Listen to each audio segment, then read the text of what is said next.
पालघर जिल्ह्यातील बोईसर तारापूर एमआयडीसी परिसरात स्वतःला सरकारी अधिकारी असल्याचे भासवत कारखानदारांची लाखो रुपयांची फसवणूक करणाऱ्या एका सराईत भामट्याला बोईसर पोलिसांनी अटक केली आहे।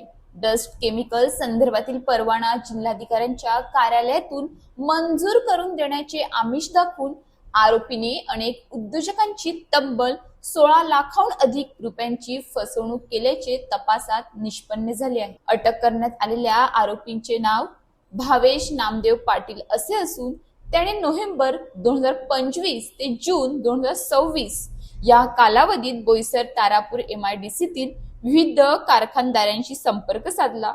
स्वतःचे सरकारी कार्यालयांमध्ये मोठे संबंध असल्याचे सांगून आवश्यक परवाने आणि मंजुरी अल्पावधीत मिळवून देण्याचे आश्वासन देत त्याने कारखानदारांचा विश्वास संपादन केला। त्यानंतर परवाना प्रक्रिया, सरकारी शुल्क आणि इतर कारणे सांगून टप्प्याटप्प्याने मोठ्या प्रमाणात रक्कम उकळली। मात्र परवाना मंजूर न झाल्याने आणि वारंवार टाळाटाळ होत असल्याचा संशय असल्याने काही उद्योजकांनी चौकशी केली। त्यातून आरोपीने बनावट आश्वासने देऊन फसवणूक केल्याचे उघड झाले।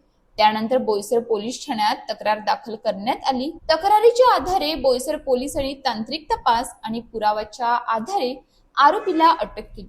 तपासादरम्यान आरोपी विरोधात यापूर्वीही फसवणुकीचे गुन्हे दाखल असल्याची माहिती समोर आली असून तो अशाच प्रकारे इतर व्यक्तींनाही गंडा घालत असल्याचा संशय व्यक्त केला जात आहे। या प्रकरणातील सह आरोपी लता ठाकूरचा पोलीस शोध घेत असून या फसवणूक रॅकेटमध्ये आणखी कुणाचा सहभाग आहे का याचाही तपास सुरू आहे। या प्रकरणाचा पुढील तपास पोलीस उपनिरीक्षक सतीश असवार यांच्या मार्गदर्शनाखाली सुरू आहे।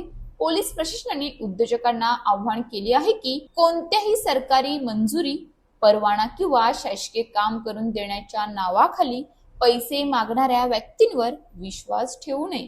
संबंधित कागदपत्रांची खातरजमा करूनच व्यवहार करावेत आणि संशयास्पद प्रकार आढळल्यास तातडीने पोलिसांशी संपर्क साधावा।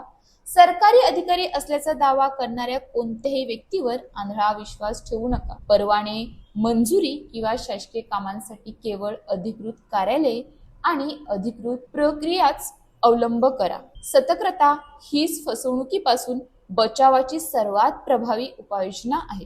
बोईसर पोलीस स्टेशन येथे सदर गुन्हा दाखल आहे। CR नंबर 263/2026, कलम 318(4), 316(2), 204(3)(5) अन्वये हा सदर गुन्हा दाखल आहे। यातील आरोपी हा सध्या अटकेत असून आरोपीचे नाव हे भावेश नामदेव पाटील असे असून त्याने MIDC परिसरात जे इतर विविध कंपन्या आहेत त्यातील 1000 डस्ट केमिकल विकण्याचं लायसन काढून देतो या नावाखाली शासकीय अधिकाऱ्याच्या नावाचा उपयोग करून यातील फिर्यादीची फसवणूक केलेली सध्या आरोपी। अशाच ताज्या बातम्यांसाठी आमच्या न्यूज पोलीस रिपोर्टर चॅनलला लगेच सबस्क्राईब करा आणि बेल आयकॉन दाबायला विसरू नका।